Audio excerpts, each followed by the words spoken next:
partido, o Partido Liberal, dentro de um partido liberal, como é o caso do PL, as pessoas deveriam ser liberais. Então, por exemplo, as pessoas deveriam ser contra cotas. Porque Thomas Sowell, um dos grandes expoentes do liberalismo, falava muito sobre isso e dizia, ele tem até um livro chamado Ações Afirmativas ao Redor do Mundo, onde ele explica que todo sistema de cotas tem um problema intrínseco. Então, como é que eu sou liberal e defendo cotas? Então, como é que eu sou de esquerda e digo que sou, por exemplo, contra o aborto sendo de esquerda? Não há clareza, você não consegue confiar no político porque ele muda de opinião, muda de espectro, porque mudar de opinião é algo inteligente até, mas ele muda de espectro, ele abandona fundamentos essenciais que deveriam nortear a sua vida pública. Eu voto num cara achando que ele é de direita e ele começa a comportar como de esquerda e vice-versa. E no partido também não posso confiar, porque não basta eu dar meu voto pro número 22, dentro do partido 22, às vezes tem um cara de esquerda lá dentro. Mas não tem como você ter tamanha unanimidade dentro de um partido, assim, até porque é composto de várias pessoas, assim, sempre vai ter discordância. Recente Sim. até descobri, por exemplo, dentro da ala do PT existem 3 linhas totalmente diferentes, assim, sabe? Tem uma linha mais sindicalista, tem uma linha mais liberal, tem uma linha liberal dentro do PT, uma linha religiosa dentro do PT. Essa semana eu conheci um pastor do PSOL que é contra o aborto. Um pastor de esquerda contra o aborto. Mas aí a gente poderia... Bom, as pessoas têm direito de serem incoerentes, né? As pessoas têm esse direito. Não é porque é do pessoal também que pode fazer tudo errado. Não, né? as pessoas podem ser incoerentes com seus próprios princípios. Isso não tem problema nenhum. Você pode, por exemplo... veja como é interessante quando você olha uma mulher... sem preconceito aqui, mas uma menina, uma adolescente com cabelo verde e aquela franja bem curtinha. Você já não espera que ela seja abortista? Menina, adolescente, com cabelo verde, franja bem curtinha. Você espera que ela seja pró-aborto, que ela seja pró-feminismo pela estética. E ao mesmo tempo que você espera que ela seja pró-aborto, você espera também que ela, por exemplo, seja muito engajada na causa animal e talvez seja até vegana. Ela não come carne por causa do sofrimento dos animais, mas é a favor do aborto por assistolia fetal na 27ª semana, com tortura lancinante para o bebê. Veja, há uma coerência dentro do espectro de esquerda para abarcar essa pessoa. Há uma coerência dentro do espectro de direita para abarcar que o cidadão que defende o uso e o porte de armas seja ao mesmo tempo o mesmo cidadão que é pró-vida. Há coerência nisso. O que não haveria coerência seria dizer o seguinte: eu sou um pastor solista. Então, o que nós estamos discutindo aqui? As pessoas têm o direito de serem coerentes entre si, mas é um problema para a população quando ela tem que escolher um partido e um político e ela gravita entre pessoas que mudam de um espectro para o outro conforme a votação que tá acontecendo no dia. Você falou, é realmente impossível existir uma unanimidade dentro do partido. Uma unanimidade de opiniões, eu concordo com você. As opiniões... a Bíblia, inclusive, tem um versículo de Provérbios que diz: na multidão de conselhos habita a sabedoria. Ou seja, se eu reunir 100 pessoas, ouvir todos os seus diversos pontos de vista, lá eu encontrarei sabedoria, pegarei o melhor desse concílio, ok. Então, divergência de opinião é uma coisa, agora traição de espectro político é completamente diferente. Dizer que é de direita, é de esquerda, ou dizer que é de direita e nem sabe o que é ser de direita, falar que é conservador, mas não é, fala que é esquerdista, mas não é. Isso é um problema. A gente estava falando aqui, por exemplo, dos Estados Unidos, tem 2 grandes partidos, né? Sim. De uma certa forma, você olha para aqueles 2 partidos, você sabe que os democratas são de um determinado jeito. Os republicanos são de um determinado jeito. Já foi diferente. E você já espera. Já mudou. Sim, eles mudaram ao longo da história, né? Mas assim, hoje você olha e sabe, eu sou democrata. Então, provavelmente você defende o quê? O cotas, Obamacare. Você é republicano. Então provavelmente você é da turma do Trump, pró-liberdades individuais, contra o aborto. Então, ótimo. No Brasil, você tem que analisar o histórico do político, o partido, a vida inteira dele, e ainda assim você pode se deparar com um cara que mudou de opinião ou que votou absolutamente contrário ao que deveria. Me ensina o que é ser uma pessoa de direita coerente. Os valores Quanto básicos, tempo eu posso falar aqui sobre... O tempo que você quiser. Bom, vamos começar com... Eu acho que a gente pode começar pelo começo, então, né? Tá. A primeira maneira de identificar se eu tô falando com um cara de esquerda ou com um cara de direita é entender se esse cara é individualista, e não no sentido pejorativo da palavra, ou coletivista. Até porque é o seguinte, veja, o próprio fato de nós usarmos hoje a palavra individualista como algo pejorativo, aquele fulano é muito individualista, parece que é uma crítica, que ele é um egoísta, isso também já é uma manifestação cultural da hegemonia de esquerda que nós estávamos falando aqui antes de ligar o microfone.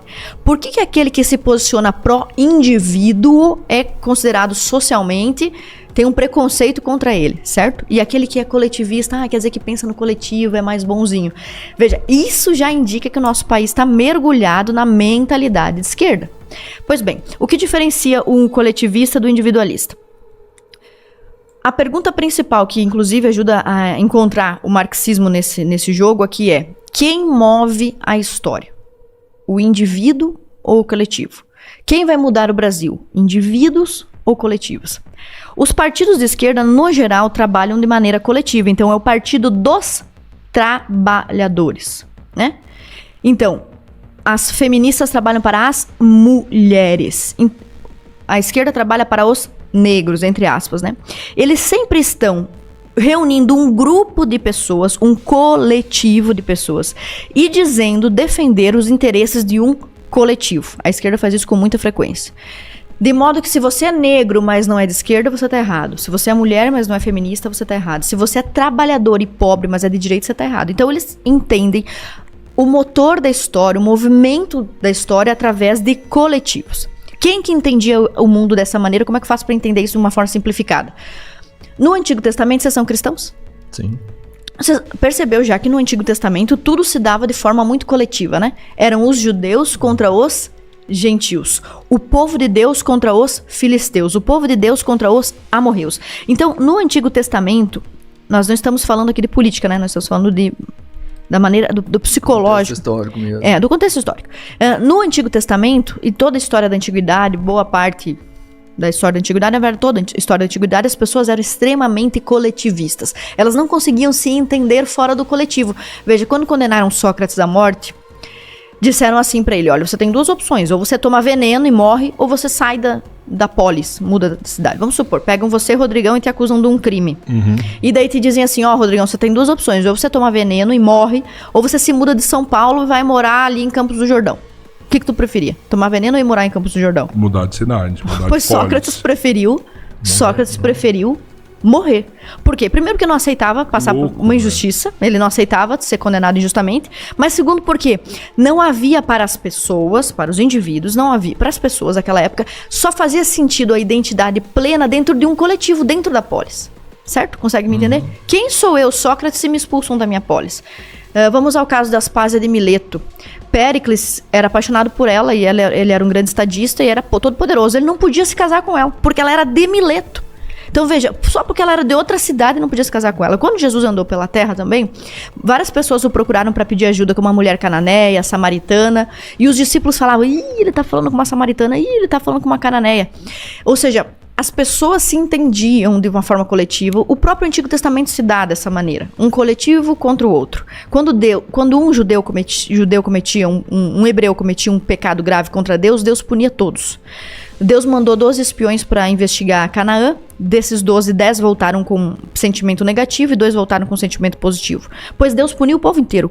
Toda a geração com menos de 40 anos morreu no deserto. Por que todos eram punidos coletivamente? Por faltas individuais. Por erros individuais. Porque a maneira como se via o mundo e a sua projeção no mundo, qual é o meu valor, era diante de vários coletivos. O primeiro coletivo da minha família, o segundo coletivo da minha comunidade, o terceiro coletivo da minha cidade, e assim vai. Então, durante boa parte da nossa história, nós fomos coletivistas. Mas quando Jesus passa pela terra, ele começa a atribuir a cada um a responsabilidade individual pelos seus atos e a valorizar cada pessoa pelo que ela é. E não quem foram seus pais, de que povo ela é. Daí Jesus conta a parábola do bom samaritano. Ou seja, não importa se eu sou de Samaria ou não, eu posso ser bom ou mal. Os dois ladrões ao lado de Jesus, o da esquerda e o da direita. O bom ladrão estava à direita, fica aí a indireta, né? A direita, o cara da direita pediu salvação para si mesmo, uma salvação individual. Lembra-te de mim, lembra-te do meu indivíduo quando estiveres no paraíso. Jesus responde: hoje mesmo estarás comigo. O outro faz uma proposta coletiva, né? Ele diz: olha, por que tu, se tu é filho de Deus, não se solta e solta nós todos aqui? Então, Jesus vai curando pessoas. Ele encontra um cego, e aí esse cego, os discípulos perguntam, Jesus, por que ele é cego? Por que ele é cego? E Jesus, e o outro apóstolo pergunta, quem foi que pecou? O pai, a mãe? Olha a mentalidade coletiva, alguém fez algo de mal e ele está sendo punido. E Jesus diz, não tem nada a ver, ele é cego para a glória de Deus, vai lá e cura aquela pessoa, cura uma mulher que está com fluxo de sangue, e ele vai dizendo para as pessoas, a tua fé te salvou, você individualmente. Quando ele encontra com Nicodemos, que é judeu, ele diz, é necessário nascer de novo. Ou seja, não importa que você tenha nascido de uma judia pura, que você seja um judeu puro, é necessário nascer de novo, ou seja, é necessário ter uma mudança de mentalidade, é necessário que cada indivíduo renasça, individualmente, independente de seus pais, suas mães. E aí, depois, Jesus não era um filósofo, Jesus era o Filho de Deus. Mas o ponto é, escrevem-se coisas sobre ele e essas coisas vão sendo estudadas. Daí surge então o iluminismo de direita. O iluminismo de direita vai nos dizer que o indivíduo é o motor da história. O que o Rodrigão fizer, o que o Robertinho fizer, o que a Ana fizer vai mudar a história. A esquerda, o iluminismo de esquerda vai dizer que o coletivo é o que move a história. Quer ver um exemplo bem claro disso? Karl Marx. Karl Marx dizia que a história se movia pela luta do proletariado contra a burguesia. As feministas dizem que o mundo se move das mulheres contra os homens. Os LGBTs, da comunidade LGBT, que eu resumo o GLS, da comunidade GLS, gaysista, eles fazem que é a heteronormatividade contra a homossexualidade. Então, a esquerda está sempre trabalhando com coletivos. Então, quer ver uma maneira fácil de identificar se o cara está falando a partir de um pressuposto?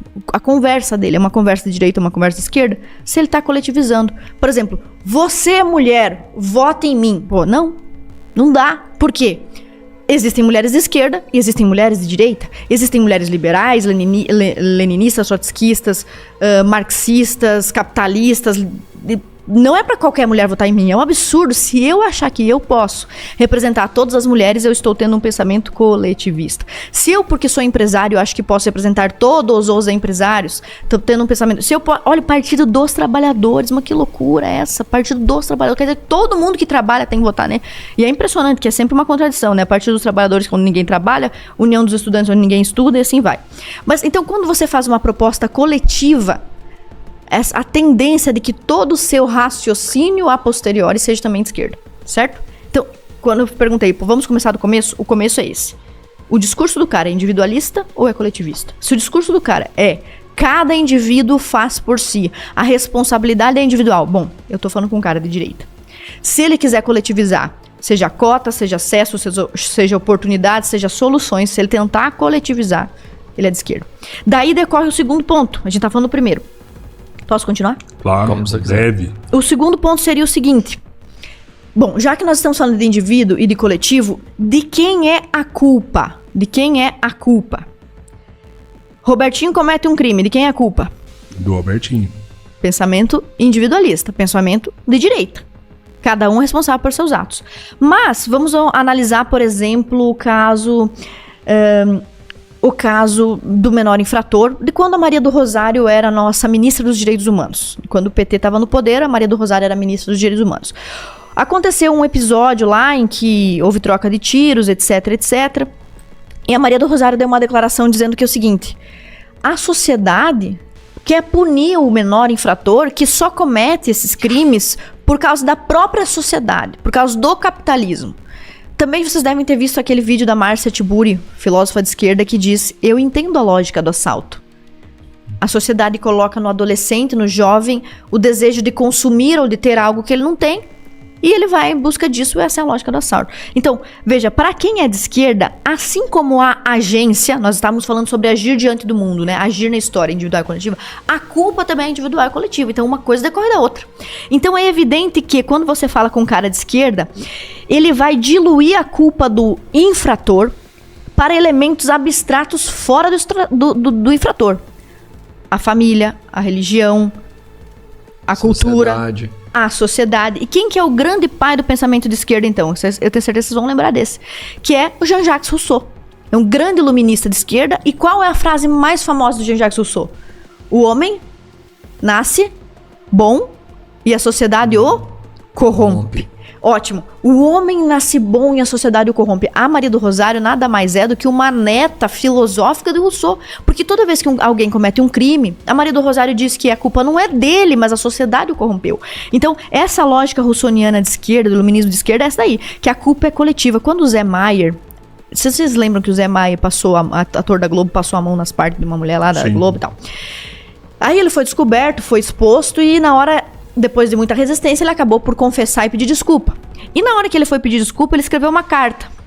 Nessa carta, onde ele pede desculpas, ele diz o seguinte: eu preciso que entendam que sou fruto de uma geração... Tarari, tarara. Pô, meu pai é da geração do Zé Maier, meu pai não passou a mão em ninguém. A culpa não é da tua geração, a culpa não é do meio, a culpa é tua, foi você que passou a mão na mulher. Então, toda vez que você fala com um esquerdista, ele vai transformar a culpa em algo coletivo. Ele pode até reconhecer uma parcela de culpa na agência do indivíduo, mas ele vai botar a culpa no coletivo. E por isso é tão difícil para a esquerda solucionar problemas de violência, solucionar problemas de crime. Porque, veja, o que é mais fácil? Eu prender o Robertinho por um crime que ele cometeu, ou eu dizer que a culpa não é do Robertinho, é da sociedade toda, e ficar escrevendo livros, elegendo políticos e prometendo mudar essa sociedade toda ao redor do Robertinho? Não tem como vocês me cobrarem o resultado da minha proposta. Eu, se eu sou de direita, vou propor: olha, a solução para o crime que o Robertinho cometeu é uma pena maior, majorar a pena, impedir a progressão de pena para o Robertinho não sair dali, eliminar a audiência de custódia para não ter folga para ele, certo? E que ele cumpra a pena integralmente e punir o Robertinho pelo crime que ele cometeu. É a minha proposta de direita. Você pode ver se essa proposta funciona ou não. Como? Prendendo as pessoas e daí estudando. Se as pessoas sendo presas e cumprindo mais tempo de cadeia por tráfico, por homicídio, por latrocínio, a pessoa cumprindo mais tempo de cadeia por esses crimes, isso resolveu ou não? Depois de 10 anos eu faço um estudo. Aumentou-se a pena de latrocínio, aumentou ou diminuiu o latrocínio? Aumentou-se a pena de estupro e deixou o cara preso. Ele não saiu na audiência de custódia, progressão de pena. Então, isso melhorou ou não? Eu consigo medir os índices de efetividade de uma proposta que o cara de direita está fazendo. Agora, eu nunca vou conseguir medir a efetividade da proposta da esquerda, porque a esquerda diz que a culpa não é do Robertinho, a culpa é da sociedade, então nós temos que mudar a sociedade. Enquanto a sociedade formar, o ser humano formar, os crimes vão continuar acontecendo e nunca vai ser culpa das políticas públicas imensuráveis da esquerda, porque não tem como medir, porque a culpa não tá nem na polícia, não posso medir a efetividade da polícia, nem o tempo que o Robertinho passou preso. Eu tenho que medir se a sociedade se tornou menos machista, se a sociedade se tornou menos colonialista, menos imperialista, etc, etc. Então, a esquerda está apresentando soluções abstratas para problemas objetivos. Eu não estou dizendo que não existe, veja bem, não estou dizendo que não existe o elemento meio ambiente, o elemento cultura, tudo isso existe. Se eu incentivo, evidentemente, através de músicas, de etc. A criminalidade, educação, claro, evidente. Moradia. Claro, evidentemente. Todas as pautas coletivas. Então, mas veja bem, eu não estou dizendo que nós temos que acabar com a possibilidade de pensar em justiça social, que basicamente a direita pensa em direitos individuais e a esquerda pensa em justiça social.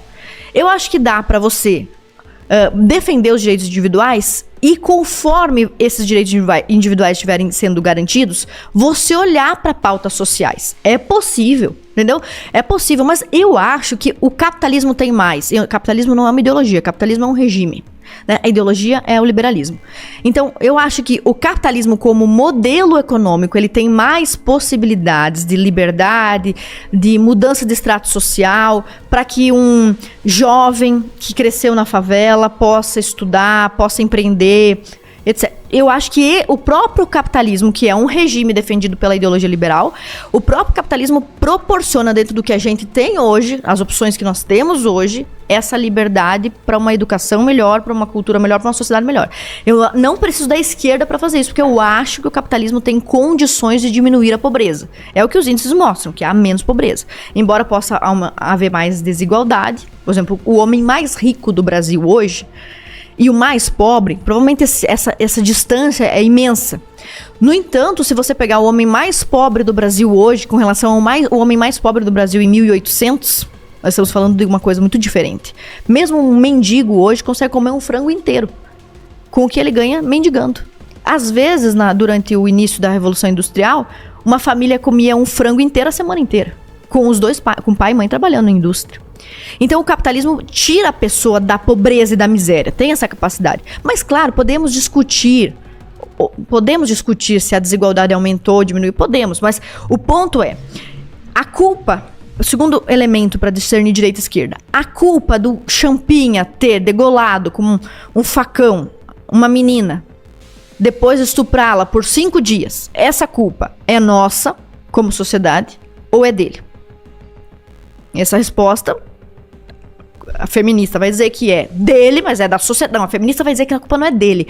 Vai dizer que a culpa é do machismo. Vai dizer que ela fala isso, que a culpa não é dele. Não, a culpa é do... Sim, eu estava naquele debate 1 contra 20.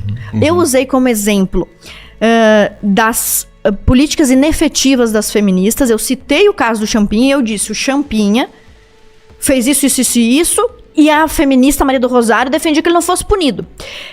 Fez o rodízio da troca do debate, sentou na minha frente uma mulher feminista, e ela ficou 5 minutos lendo um documento em defesa do Champinha, e dizendo inclusive que o pai da vítima do Champinha não queria que o caso dele fosse usado para mudar a regra de maioridade penal no Brasil. As próprias feministas defendem que não haja redução na maioridade penal. Quando foi votada agora a progressão de pena, não sei se o pessoal que está em casa conhece esse termo, mas é o seguinte: você é condenado no Brasil a 10 anos, mas você cumpre 2/3 da pena, 1/5 da pena, certo? Isso chama progressão. Então, depois de um tempo que você passa preso, se você teve um bom comportamento, etc., você pode progredir de regime, ou seja, você sai do regime fechado, que está encarcerado lá, e vai para o regime semiaberto, certo? Depois você pode progredir para outros tipos, enfim. Então, foi feita uma votação recente, ano passado, no Congresso, para acabar, ou para diminuir para 80%, o cara vai ter que cumprir pelo menos 80% da pena antes de progredir de regime em crimes hediondos, como latrocínio e como estupro, morte de mulher, feminicídio. A esquerda votou, toda a esquerda votou contra. Ou seja, Érica Hilton, todos do PSOL e a maior parte do PT, teve 2 ou 3 exceções. Então, todas as pessoas que estão no PT e no PSOL são feministas, né? Todas as mulheres do PT e do PSOL são feministas, não tem nenhuma que é conservadora. Então, todas as feministas do PT e do PSOL votaram contra a dificuldade da progressão de pena. Ou seja, elas querem que o estuprador saia da cadeia antes. Mas por que isso não é... Veja bem, aparentemente é incoerente, né? Você tá me ouvindo que é de direita, mas é uma loucura, isso é extremamente incoerente. Aparentemente incoerente, porque se elas combatem o criminoso, deviam querer que o criminoso ficasse preso. Mas por que eu digo que essa incoerência é apenas aparente? Porque se você vai na espinha dorsal do pensamento de esquerda, está correto. Porque para elas, as feministas, o problema da violência contra a mulher não é principalmente do agressor, mas da sociedade, da misoginia, do machismo, do preconceito. Ou seja, a culpa é de elementos abstratos na cabeça do esquerdista. E, portanto, é tão difícil para eles a punição de um elemento concreto, que é o indivíduo agente do crime. Percebe? Então, parece que é incoerente, né? Assim, mas é coerente com a visão de esquerda. O governo atual tem feito políticas públicas aí para combater o feminicídio. Assim, tipo o quê? Então, o governo Lula agora pediu para enrijecer as leis, né, para a mulher ter mais acesso na hora de fazer a denúncia, para a mulher ter mais proteção, né, na hora de pedir o afastamento de um agressor, coisa do tipo. O governo tem trabalhado. Eu conversei com algumas deputadas do PSOL e elas falaram o seguinte, que quando elas levantam essa bandeira, principalmente na questão da progressão de pena, é porque no Brasil existem números que mostram que o encarceramento em massa não adianta nada. Os governos que mais construíram presídios no país foram governos do PT. Os governos que mais aumentou a população carcerária foram governos do PT. Então, assim, o governo do PT construiu presídios, prendeu pessoas e eles viram que só aconteceu de aumentar o crime organizado, fortalecimento do crime organizado. Então, assim, eles estão vendo que não adianta só prender e deixar dentro do presídio. Tá, mas então o que elas propõem? E outras coisas têm que ser feitas. Não, mas eu tô te entendendo, mas você vê que isso que você tá me dizendo é completamente coerente com o pensamento de esquerda? Veja bem, ela tá novamente... Eu sou um cara coletivista, né? Não, tudo bem. Faz parte do meu DNA, talvez. Sim, mas você veja, não é incoerente com o que a esquerda pensa. É a coerência da esquerda. A coerência da esquerda é a seguinte: não adianta eu prender João pelo seu crime se o encarceramento, C, o machismo, C, a cultura, não é... É porque não é tão simples assim, eu também complexo eu também acho que não é simples, concordo, não é simples. Mas você percebe que há uma coerência em defender o desencarceramento. Sim. E o pensamento de esquerda. Sim. Certo. Da mesma forma, tem até uma frase bem famosa do Bolsonaro, que deixou ele famoso lá um tempo atrás, no começo, que foi aquela... A melhor coisa do Maranhão é o presídio de Pedrinhas, lembram disso? Daí tem aquele meme, é só não matar, não estuprar, que tu não vai pra lá. Lembram disso? Então, basicamente, de uma forma intuitiva, que eu não sei se o presidente chegou a ler o Thomas Sowell, não sei no que ele fundamentou isso, mas de uma forma intuitiva, ele estava defendendo o pensamento de direita para combater a criminalidade, que é... O pensamento de direito para combater a criminalidade é encarcerar, prender o criminoso. Você pode me dizer, mas os índices mostram que... Sim, porque não basta, o cara tem que ser preso e não pode ter acesso ao celular. Ele não pode ser preso com um faccionado da mesma gangue que a dele. Ele não pode comandar o crime organizado dentro da cadeia. Ele não pode fazer escola de crime organizado dentro do presídio. Tudo isso aí eu concordo com você. Eu concordo plenamente. Então, o cara que está encarcerado, que está preso, ele tem que estar preso de verdade.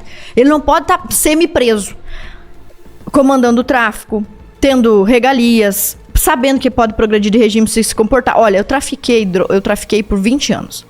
Aí eu sou preso. Aí eu progrido de regime por meu bom comportamento. E como é que eu vou me comportar mal também dentro da cadeia, né?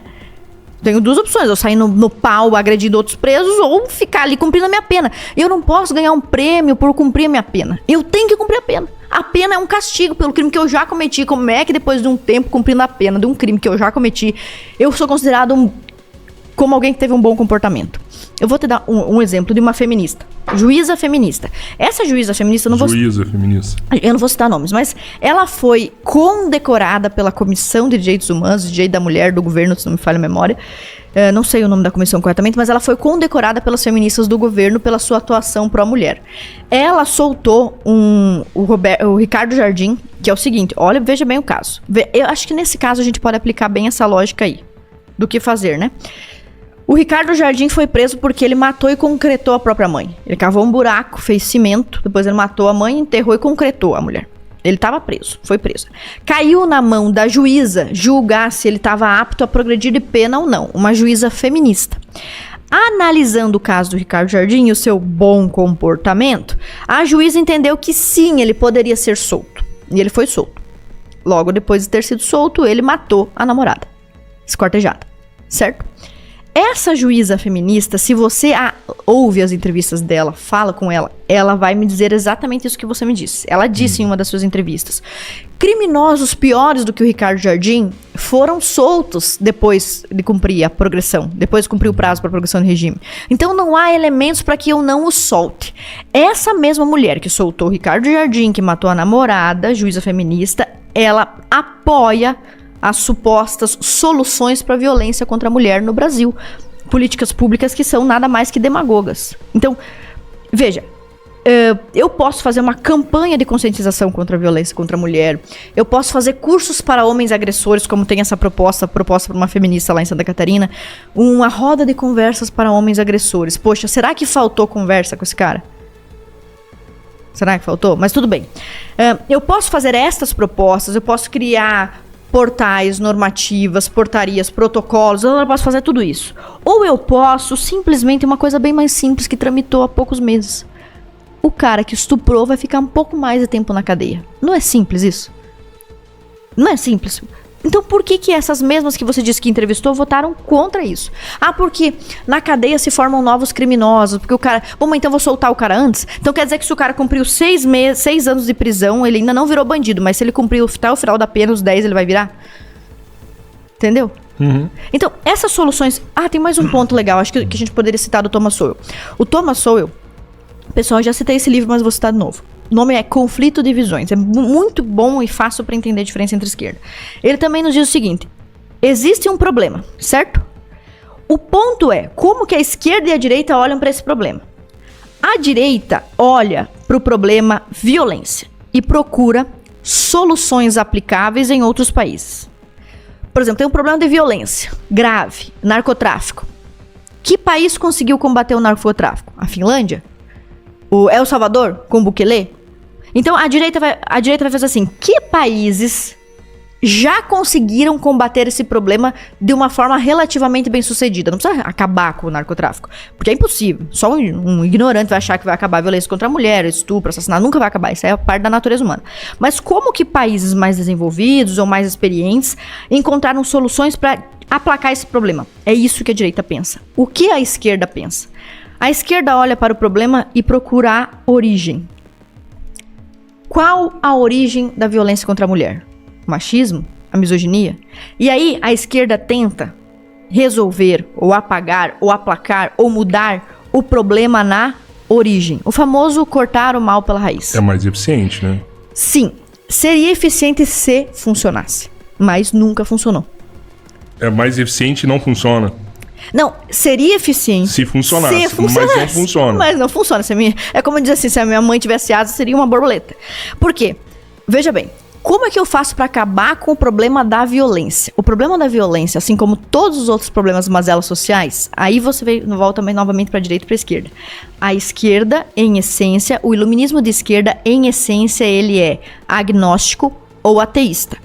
Desconsidera a existência de Deus. Em essência, tá? Não tô falando que não existe esquerdista cristão. Tô falando que, em essência, eles eram inimigos da Igreja Católica. Lembra que o esquerdismo o iluminista queria acabar com a Igreja, a Revolução Francesa matou 20 mil religiosos e tal. Já o iluminismo de direita, ele considera a existência de um Deus. E boa parte do fundamento filosófico da direita moderna está pautado na tradição bíblica. Ah, mas a religião, de novo, eu não posso fazer nada. É o que é, entendeu? Não é eu que não inventei isso aqui. Eu tô falando lá no século XVIII, século XVII, XVIII, XIX, XX, se fundamentou que o iluminismo de direita, quando ele surge, teria esse pressuposto cristão. O primeiro pressuposto cristão a gente já viu, que é do que Jesus inaugura a responsabilidade individual, cada um responsável por si. O segundo pressuposto cristão está nesse daqui da origem. A Bíblia responde este problema e esta resposta bíblica ela é adotada pela direita iluminista. Então a direita iluminista não discute isso, porque todo direitista pressupõe isso. Ele parte desse pressuposto, que é o quê? O homem é mau, a natureza humana é má. A Bíblia não diz que Adão e Eva pecaram, e depois que eles pecaram, só pecado, desgraça, homicídio, inveja, tragédia? Então, o direitista já parte do pressuposto bíblico de que o homem é mau. E, portanto, o homem precisa ser inúmeras vezes, de inúmeras formas, contido. Ele precisa ser contido pelos pais, contido pela escola, contido pelas leis, contido pelo Estado, contido pela cultura. Nós todos temos que trabalhar para conter o mal dentro do ser humano. Então, não é a sociedade... Veja, Rousseau dizia, a sociedade corrompe o homem. A direita diz, a sociedade tem o papel de pegar um homem corrompido e educá-lo, né? Quem tem filho pequeno, vocês têm filhos? Sim. Vocês, 2 ou 1? 3. 3. Três filhos pequenos, imagina eles. Você pega e dá uma bolinha. Quando as crianças têm ali entre 1 e 4 anos, elas são capazes de matar umas às outras pra pegar aquela bolinha, não é? Empurra, morde, chuta, dá tapa na cara. Você olha pra aquilo ali, a criança, se ela tivesse força necessária, ela bateria a cabeça do irmãozinho na parede pra pegar um bichinho de pelúcia. E aí o que você faz? Mesmo você sendo de esquerda ou de direita, logo você identifica, opa, eu tenho aqui um mini tirano. Toda criança é uma mini tirana. Ela quer comer o que ela quer, na hora que ela quer, do jeito que ela quer, e você vai educando a criança. Meu filho, tem que comer legumes. Meu filho, você trouxe esse apontador que não é seu, devolva. Não pode bater no seu irmãozinho. Então, você já identificou, mesmo que você não seja de direita, que o primeiro papel do adulto, da sociedade, da escola, da religião é pegar um ser humano que originalmente é mau e educá-lo para viver em sociedade. Isso é o que pensa uma pessoa de direita. Eu acho que essas regras, elas têm que ser... A regra que você aplica em casa, ela tem que ser a mesma para toda a sociedade.